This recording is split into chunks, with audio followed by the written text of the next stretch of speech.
What's going on, Summoners? Kangas here, and today I'm taking a look at the 10 hardest champions to master in all of League of Legends. While some of these champions may have a simple looking kit on the surface, the reality is that their skill ceiling is extremely high, which not only allows for high levels of skill expression, but it also lets players feel rewarded for learning their mechanics as they outplay their opponents. So hit that sub button, and let's hop right into it.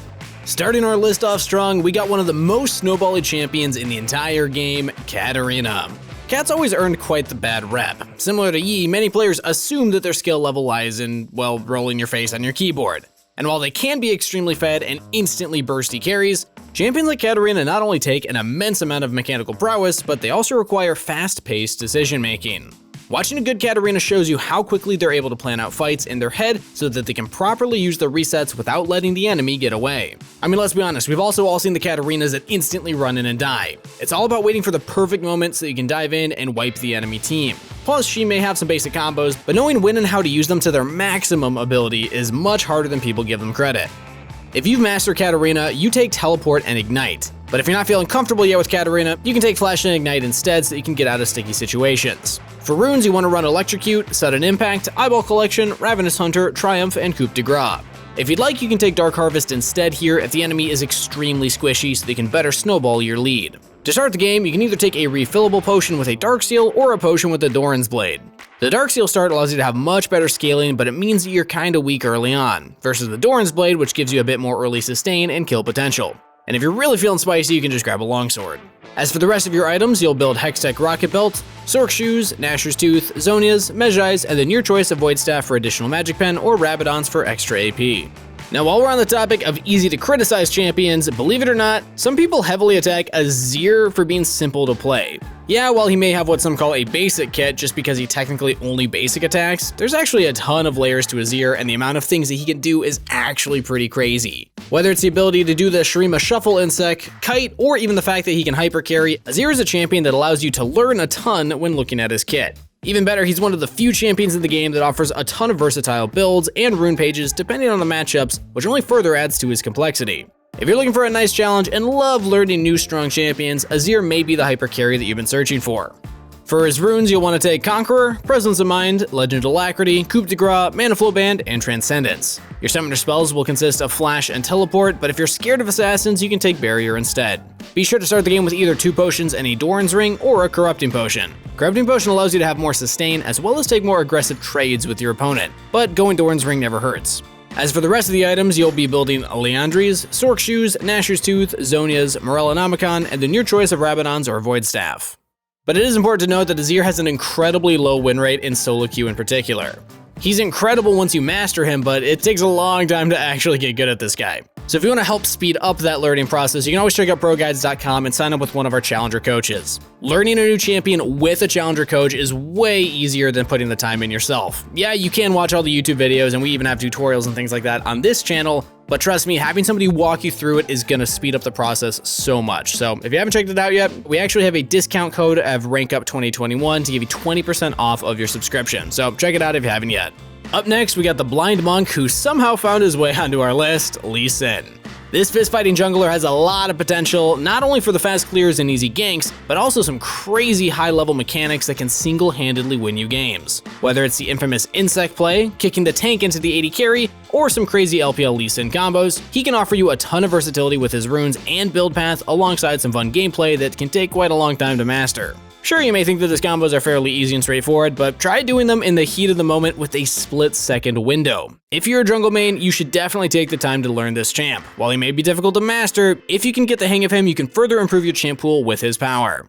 Since you'll be playing jungle, obviously your summoner spells will be Flash and Smite, and as for runes, take Conqueror, Triumph, Alacrity, Coup de Grace, Magical Footwear, and Cosmic Insight. While Lee Sin has multiple builds at the moment, we're showing his most consistent Bruiser build. Since you'll be Bruiser, you'll be starting the game with a refillable potion and Red Smite. For the rest of your items, be sure to pick up Core Drinker, your choice of defensive boots, Black Cleaver, Sterix Gauge, Guardian Angel, and finish off with a Death Stance.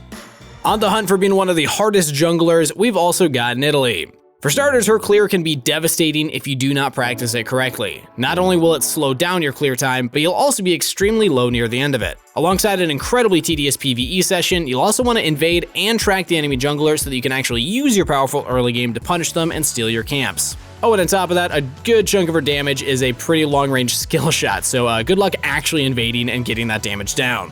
This means not only do you have to outplay your own camps, but you need to be able to track the enemy and react to them as fast as possible, and then also mechanically perform in the moment. Nidalee is incredibly difficult not just to pilot, but to master especially. That being said, if you do take the time to master her, she can completely slaughter the enemy jungler and make them want to straight up quit the game as they fall 2 levels behind and end up dying 3 times at their Gromp. Similar to Lee Sin, you're starting the game with the summoner spells Flash and Smite, and you'll also want to start with a refillable potion and Red Smite. For your runes, you're taking Dark Harvest, Sudden Impact, Eyeball Collection, Ravenous Hunter, Transcendence, and Water Walking.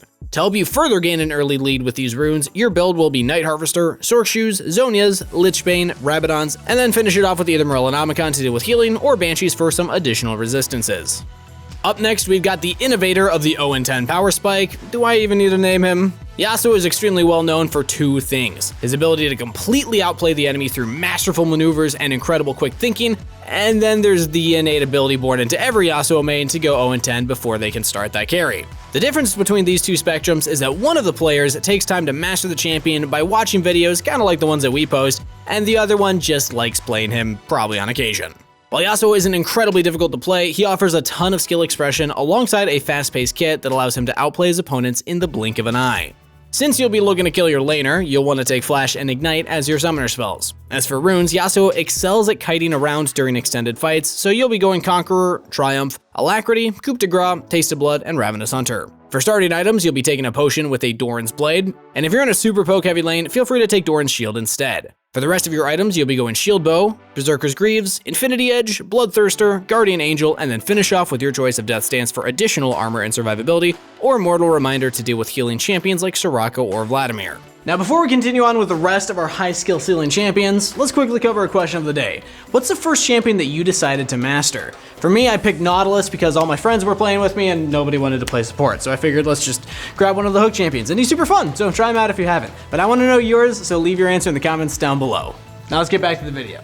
Now, it's pretty clear to a lot of players on Summoner's Rift that Riven is one of, if not the most revolutionary champion in League of Legends. Her ability to outplay opponents quickly is often overlooked as simple ability spam. But if you go back to the older days of League of Legends, people who main Rain spent hours mastering her combos and learning to fast combo with auto cancels so that they can dish out even more damage. And it only got more complex as time went on and more players figured out things like Tiamat cancels, fusing your E with your other abilities, and etc. Now, she's still a pretty complicated champion, but it's way easier to take your time learning her. Back then, there was no such thing as practice tool. To get your items and use your abilities, you had to wait.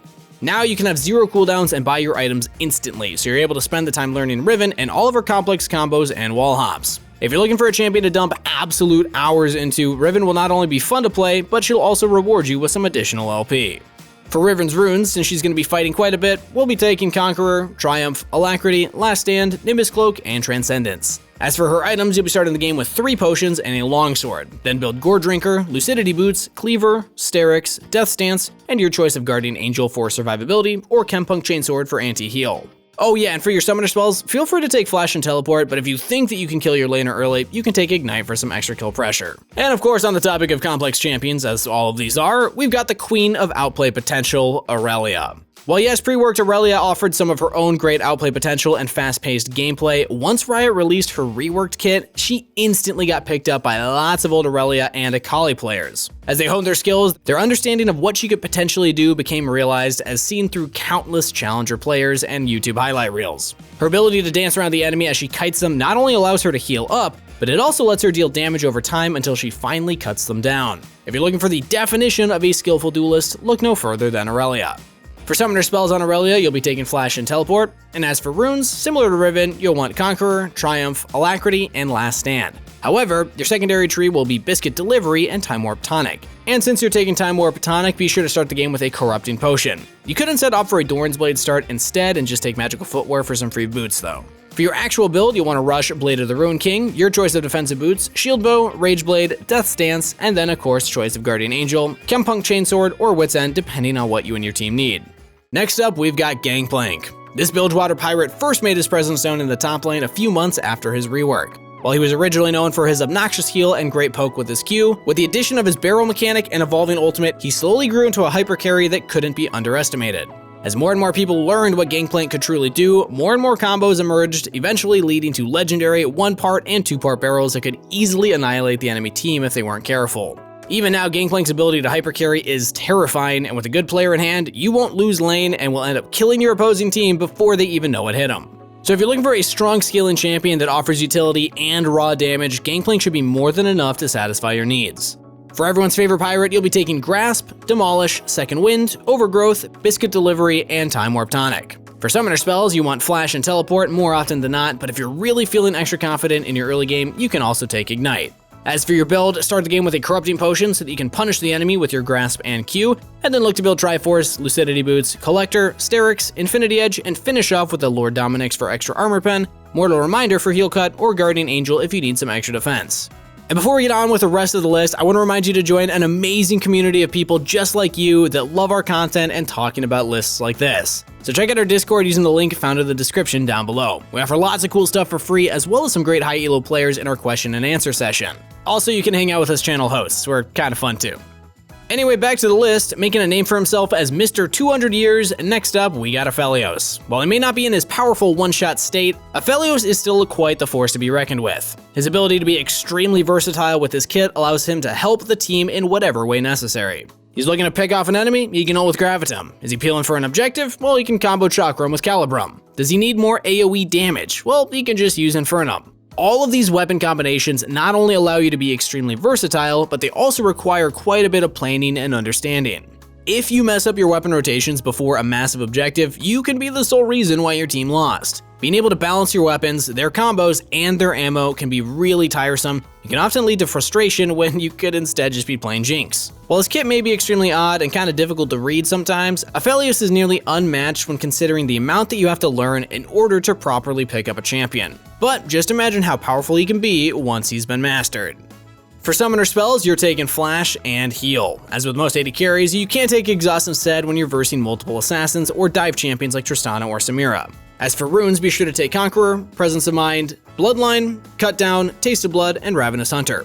To start the game off, you'll be taking a Doran's Blade with a health potion, and the rest of your items will consist of a Kraken Slayer, Berserker's Greaves, Runeant's Hurricane, Infinity Edge, Bloodthirster, and then your choice of Lord Doms for armor pen, Mercurial Scimitar to deal with hard CC, or Guardian Angel if you really need some armor.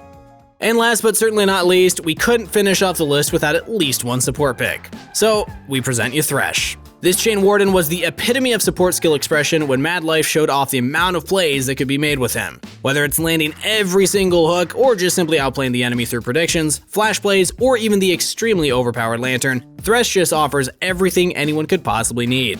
It's almost natural that most support mains have played Thresh at least a few times. Those who stick with him end up one-tricking him and learning all the intricacies of his kit, as well as how versatile he can truly be. If you need CC, you can max hook first. Disengage and damage? Well, how about E? Maybe just additional shielding and making sure that your AD carry can never get ganked? Well, there comes the W max. His ability to build multiple different items and have a myriad of build paths makes him one of the most versatile supports in the game, but also one that allows players to show their skill expression and understanding of the game. So for our final build, Thresh will be taking Flash and Ignite as his summoner spells, and if you're versus people that will dive your AD carry, you can also take Exhaust to save their life just a bit more. As for runes, you'll be taking Guardian, Font of Life, Bone Plating, Unflinching, Biscuit Delivery, and Cosmic Insight. These runes will help you keep your carry alive while also sustaining you through your early game. To start off the game, you'll be buying 2 potions and Steel Shoulder Guards. The rest of your items will be Mobility Boots, Locket, Zeke's Convergence, Redemption, and finish off with a Stirring Wardstone if the game lasts long enough. So those were our top 10 picks for the hardest champions to master in League. Let me know who you think we left out in the comments down below, and don't forget to like the video and sub to the channel to stay up to date with all of our future uploads. That's it for today, so best of luck on the Rift, everybody. Stay hydrated, and I'll see you next time.